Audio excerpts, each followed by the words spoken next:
A different kind of beautiful. Check 1, 2. I think we're good to go. Just gonna roll with it. What's up, everybody? I am Karen Marie. Welcome to Beyond the Melody. And I was trying to figure out what I was gonna do for a video today, and I started thinking to myself that I'm just gonna start doing what I feel in my heart I should talk about. I'm not going to let analytics dictate everything that I do all the time, because honestly, y'all, that's pretty hard. My analytics are trying to dictate to me that all y'all like home updates. Well, I ain't got no home update today. I mean, I'm actually sitting in one. This room is kind of a work in progress. I've already changed the curtains yet again.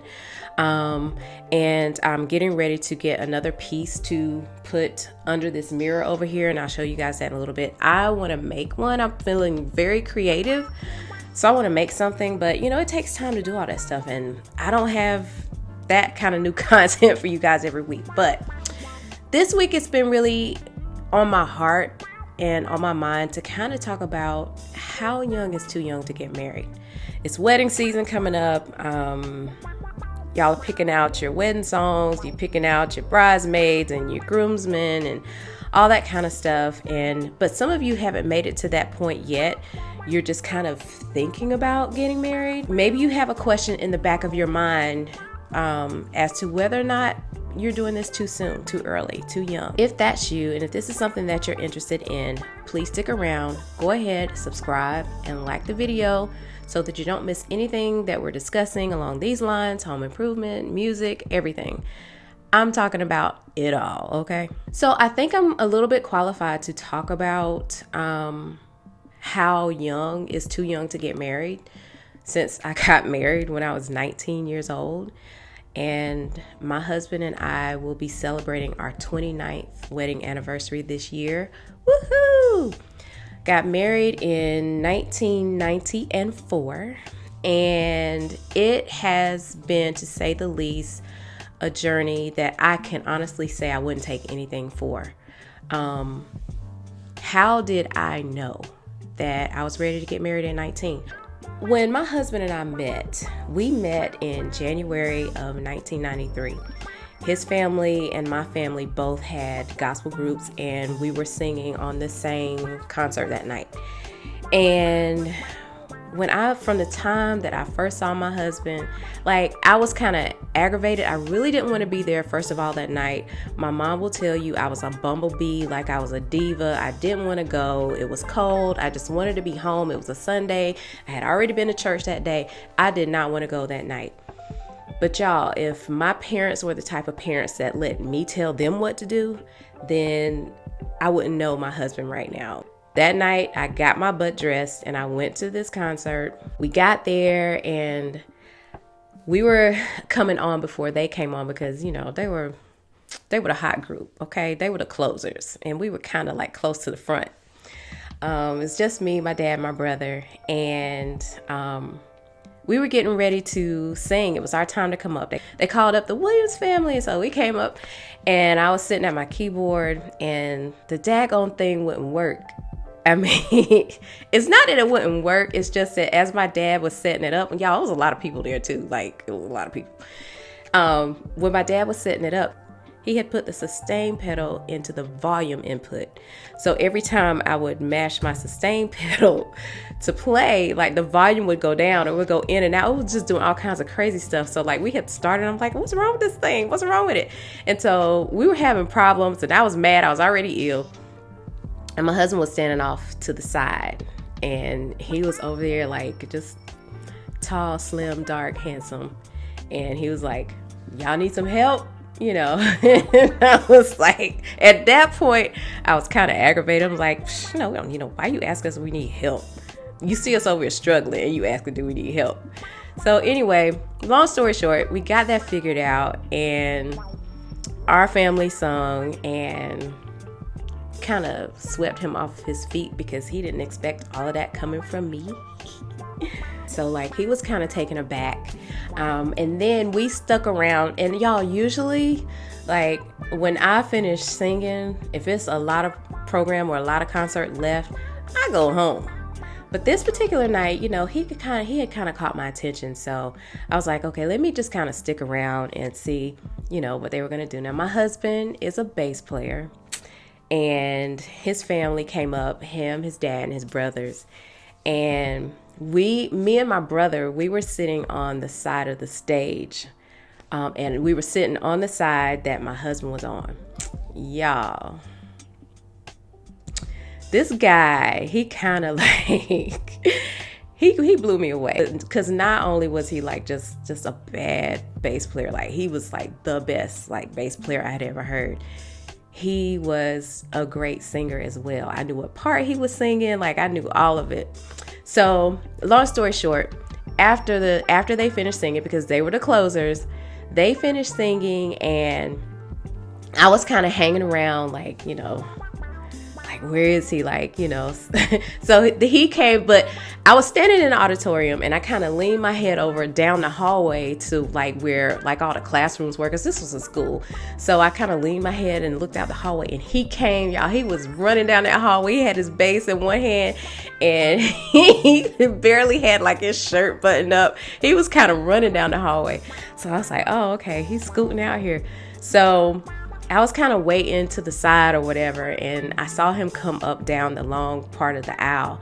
And then there were like a couple of girls over there, and he was giving out hugs and stuff, and I got mad. Like, I found myself getting mad because I'm like, hold up, why are you hugging him? Why you hugging him like that? And then I'm thinking to him, why you hugging them? Like we were dating. I'm literally like aggravated because I felt like, okay, y'all blocking me, so move out the way. This ain't yours. Just move. So anyway, I kind of knew he felt kind of the same way, because like he was trying to hurry and get past him, because once I saw him hugging him and mingling with them, I was like, bye, I'm ready to go. I ain't finna do this. Like, bye, I'm going home. So I started heading out the door, and he came and he met me right as I was in front of the stage, and he was like, how you doing?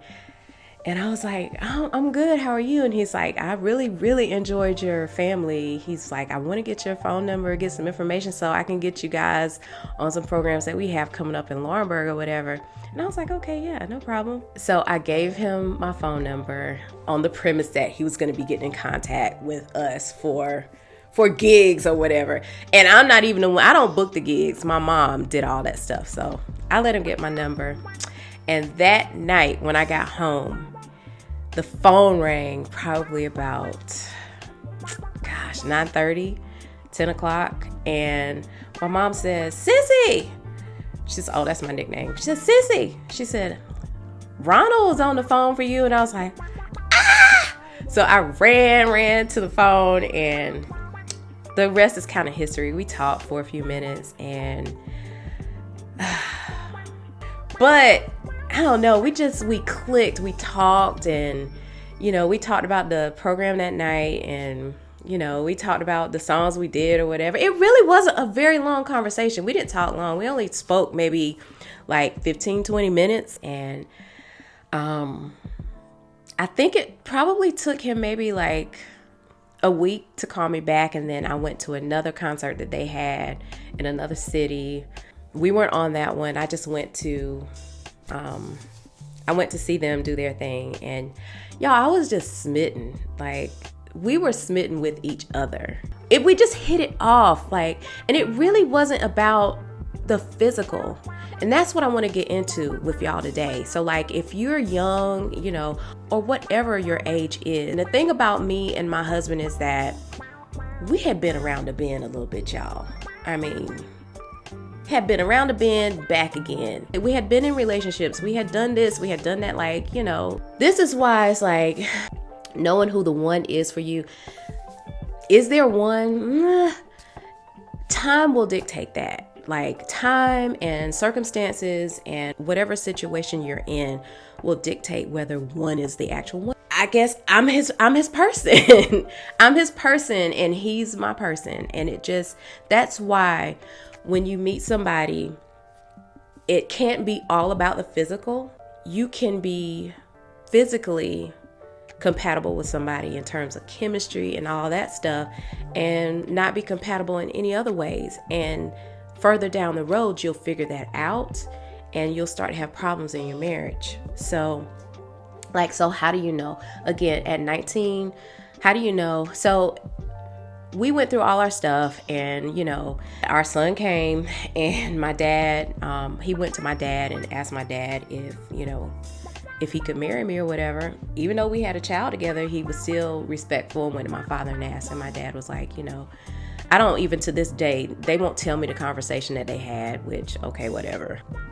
I'm wondering if my son wasn't here, if our son wasn't here, if my dad if his response would have been different. He probably would have said, you know what, you're grown, you can make your own decisions. Like, I don't really agree with you getting married so early. I want you to go to school like you had planned to do, but I can't stop you. He probably would have gone that route with me, and I probably would have respected my dad, y'all, because I just respect him. He's just that kind of daddy. Like, I respect what he says, and I may have given it some time because he would have wanted me to.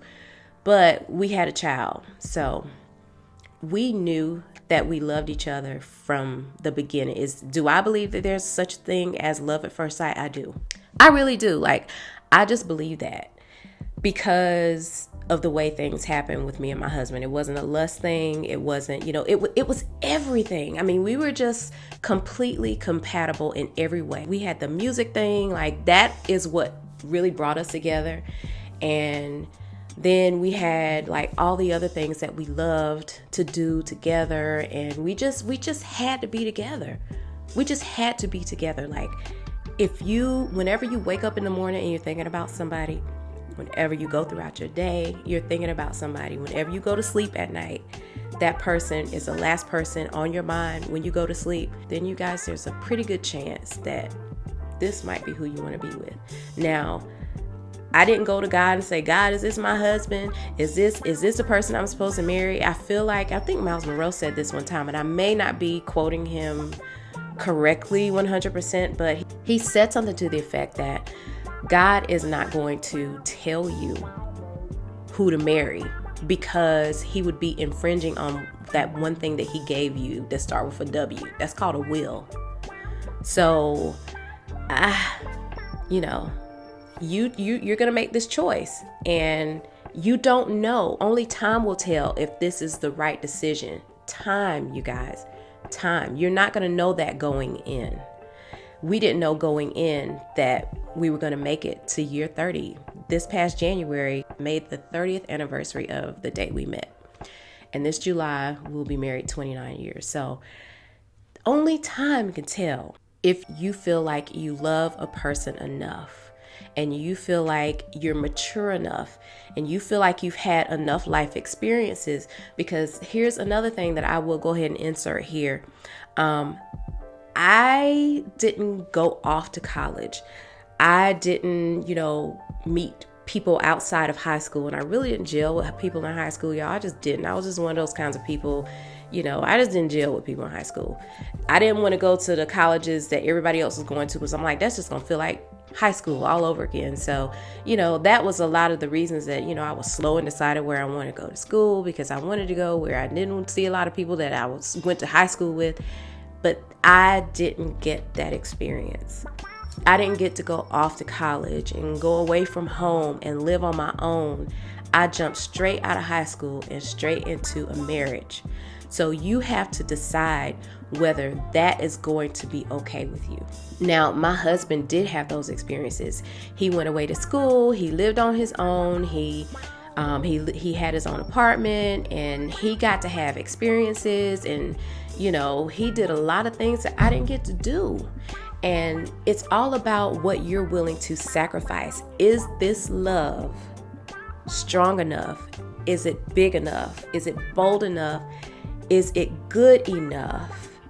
Is it worth you giving up that part of your life? Because you're going to have to give that up. That's going to be the sacrifice. You're becoming a wife now, and you might even be a mother when you go into it. So there are a lot of things at a young age that you're going to have to give up. So for that reason, I would not have advised my kids to do it that early because of that. Because honestly, me missing out on those experiences did impact me a little bit. I mean, I'm just gonna be honest. It did. I always wondered, and my family thinks I'm crazy right now because I bought the whole series of A Different World, and I have been watching the entire series from the first season all the way to the last season, like over and over and over again. Like I have to have that on to go to sleep at night sometimes.